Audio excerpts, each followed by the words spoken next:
Seguimos con la enseñanza del orgullo, la base para la condenación. Dios más que nunca está llamando a mucha gente al arrepentimiento. Oh amigo, amiga, hermanos, dice Hebreo 3:7, si hoy oyere la voz de Dios, no endurezca tu corazón.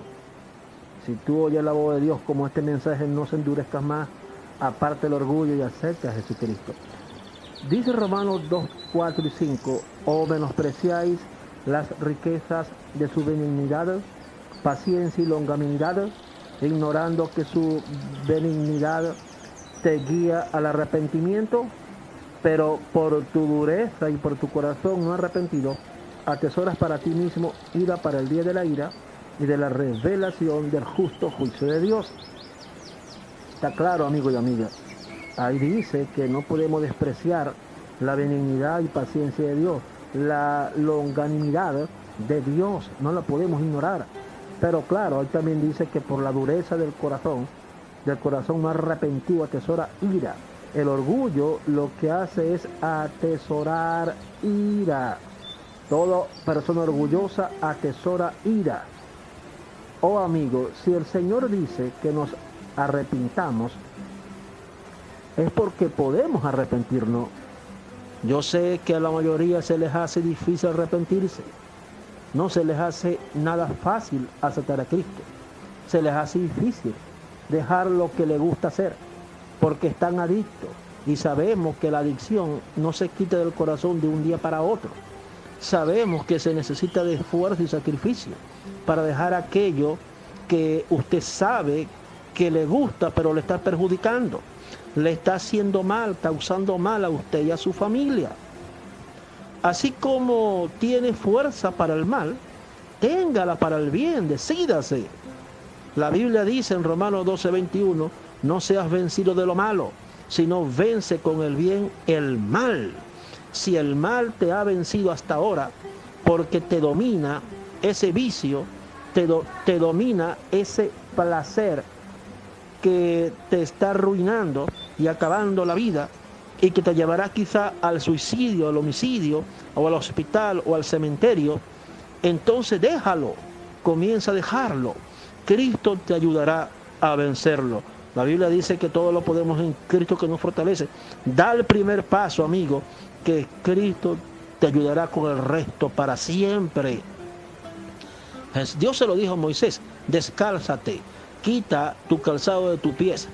¿Ves? Cuando uno viene a Cristo, uno se descalza de ese camino malo y Dios nos da el camino de Él, nos calza con su camino, y ese es un camino de paz, de fortaleza, de gozo, y el mal que te estaba venciendo, ahora tú lo vas a vencer. Vence, no seas vencido de lo malo, sino vence con el bien y el mal. Sí lo puedes hacer. Sí los puedes hacer, porque tú tienes una decisión, un poder en tu alma, en tu voluntad, que lo puedes hacer. Tú puedes recibir a Cristo ahora mismo sin sentir nada. No sea como algunas personas que dicen, tengo que sentirlo, usted no va a sentir nada. No, pero que tiene que salirme del corazón, tampoco le va a hacer acaso que lo tenés adentro. Tú tienes que simplemente decidirse por fe, con entendimiento, y aceptar a Cristo.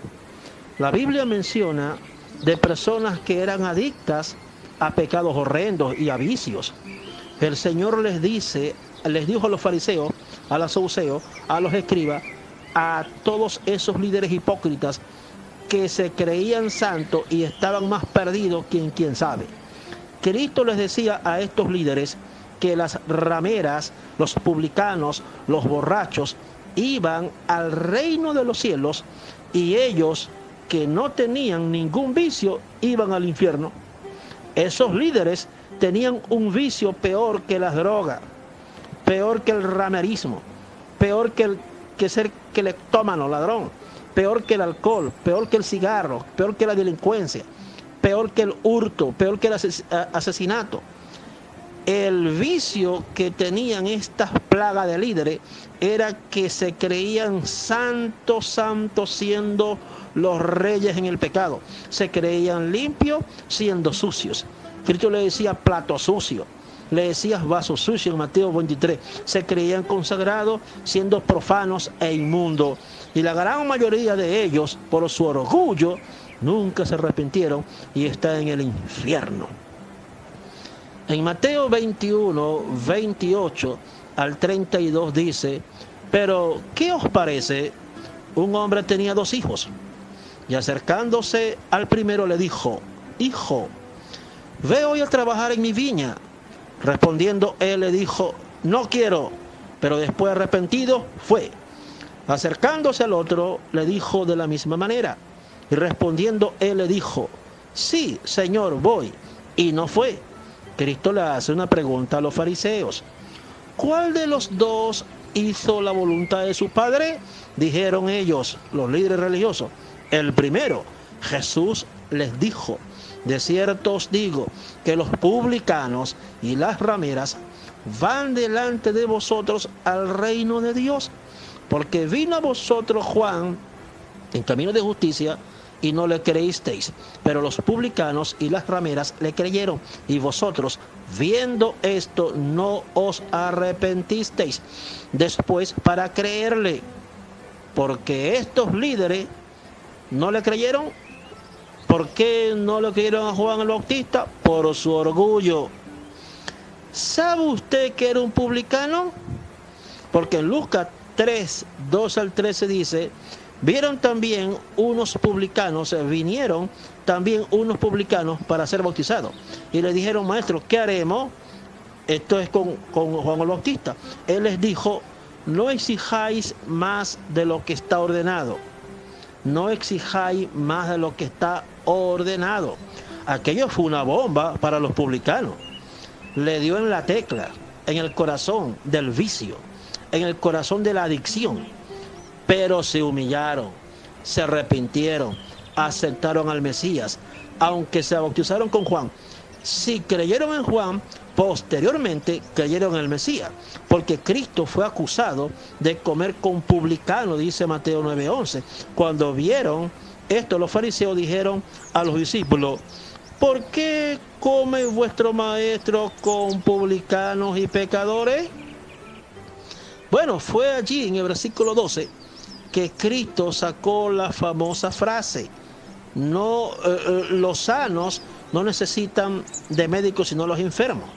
Ellos eran unos enfermos por su arrogancia y orgullo, porque la Biblia dice que amaban los primeros puestos en las fiestas, en la sinagoga, y que todos los saludaban con pleitesía y reverencia, y que le dijeran rabí, rabí. Y por eso dice Cristo en Mateo 9:12, al oír estos Cristo, lo que ellos dijeron, de que comen con publicanos y pecadores, les dijo: los sanos no tienen necesidad de médicos, sino de enfermos. Vayan y aprendan lo que quiere decir: misericordia quiero y no sacrificio. Ahora, amigo y amiga, el orgullo es un pecado terrible. Para que usted vea cómo era la vida de un publicano que era odiado por los demás judíos. Para que uno comprenda por qué razón los fariseos tildaban a Jesús como una persona incorrecta por comer con publicanos. Entonces, ¿quiénes eran los publicanos? Eran los recaudadores de impuestos. El sistema recaudador romano eran los subalternos que, bajo la dirección de un funcionario romano, se encargaban de cobrar los impuestos y los derechos de paso de las mercancías que se transportaba de un territorio a otro. El funcionario romano, dice la historia, tenía que pagarse a sí mismo. Por eso exigía a los contribuyentes sumas superiores a las que en realidad tenían que ir al tesoro público. El Estado autorizaba esa práctica de robo y ninguna ley protegía a los contribuyentes contra las exacciones. ¿Qué son las exacciones? Exacciones simplemente era un cobro inmisericordia, un cobro excesivo, un cobro elevado, demasiado elevado, más de lo que legalmente tenían que contribuir. En las provincias, todas las clases sociales detestaban a los publicanos, con la posible excepción de algunos gobernadores romanos, porque se compinchaban y ustedes saben que le brindaba dinero a ellos. El encargado de un territorio reducido era en ocasiones originario de aquel mismo territorio. El judío Zaqueo era perceptor o cobrador, jefe en Jericó, dice Lucas 19:1-2. Mateo o Leví, asimismo, era un judío. Era sin duda el subalterno directo del funcionario romano, designado por este para cobrar los impuestos en Capernaum, como dice Mateo 9:9. Pasando Jesús de allí, vio a un hombre llamado Mateo que estaba sentado al banco de los tributos públicos y le dijo, sígueme, y se levantó y le siguió.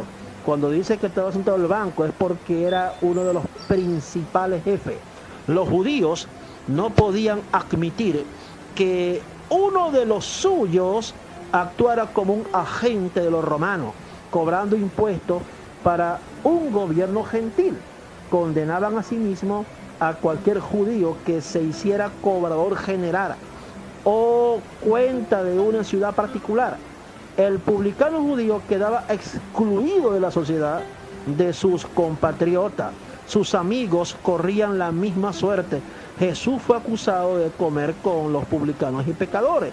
Ya lo leímos. Ahora, dice Mateo 9:10-13, y aconteció que estando él sentado en la mesa, en la casa, he aquí que muchos publicanos y pecadores que habían venido se sentaron juntamente a la mesa con Jesús y sus discípulos. Cuando vieron esto los fariseos, dijeron a sus discípulos, ¿por qué come vuestro maestro con los publicanos y pecadores? ¿Y qué hacían ellos allí? ¿Qué hacían ellos allí? Al oír Jesús le dijo, los sanos no tienen necesidad de médicos, sino los enfermos. Id pues y aprended lo que significa misericordia quiero y no sacrificio, porque no he venido a llamar a justos, sino a pecadores al arrepentimiento. Misericordia era algo que no existía en los fariseos, ni en los religiosos actuales. Oh amigo, Cristo hizo de un publicano, le dio el honor de llamarlo y le dio el honor de constituirlo apóstol. Ya sabe que el publicano era altamente odiado, altamente despreciado, era un desahuciado. Pero Cristo los llamó y Cristo los salvó. Esta es la segunda parte.